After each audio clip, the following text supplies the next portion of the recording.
Well, howdy there, Internet people, it's Belle again. So today, we're going to talk about Trump's troop deployments.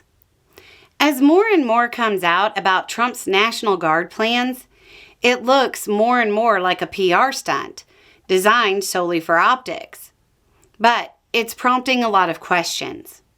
Quote, in several videos, you have attempted to calm our fears of POTUS doing a military takeover of the country, and how unlikely that would be due to the complex logistics, as well as the numbers of troops that would need to be involved.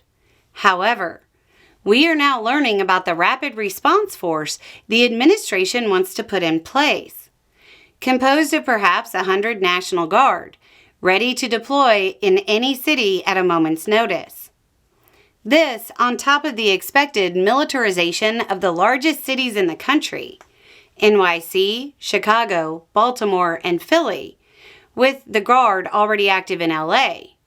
Seems like it would make the military takeover we all fear completely possible with the least amount of military personnel, perhaps less than 10,000.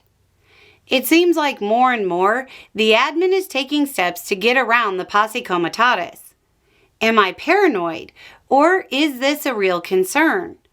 I'm really curious to know your take on this. Okay, so I get it. You're not paranoid. I've seen the commentary. Short version, a whole lot of people are pushing out statements about military effectiveness and what it takes to militarily control an area and so on, that frankly have no idea what they're talking about. As far as getting around posse comitatus, I'll put a link down below to an explainer on martial law. Pay attention to the last line of the posse comitatus law. Politicians can plan all they want, but a whole lot of military commanders will give them a single finger salute if it doesn't follow the law. Let's be clear, the military couldn't take Panama with 10,000 troops. Literally. There were more than 10,000 troops already there, and during the invasion, we about doubled it. Nothing is going to change the math on what it takes to occupy a country the size of the U.S., with the population of the U.S. I think what might be a better illustration for most people is to use National Guard numbers from normal tasks in the U.S. How many troops do you think deployed to deal with the aftermath of Katrina?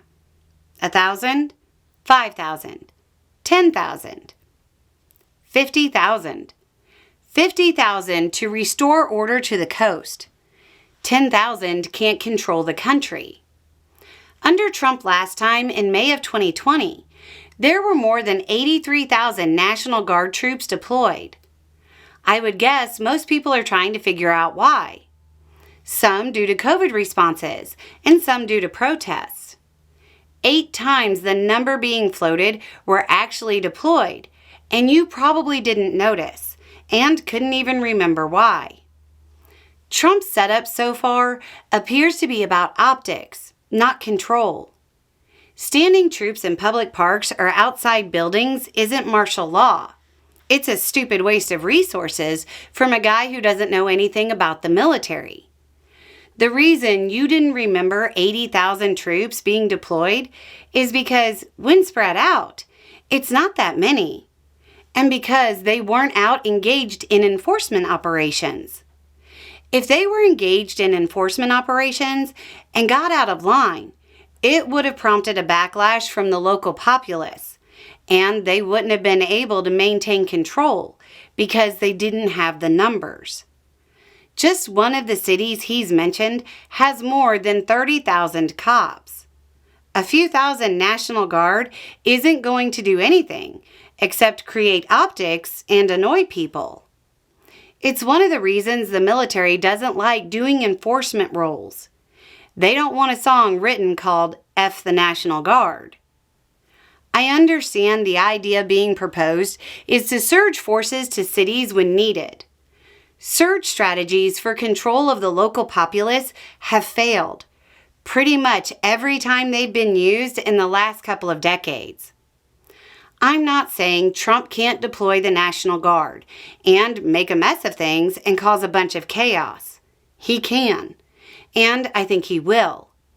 What I'm saying is that surging doesn't work, and there aren't enough troops available to actually seize control.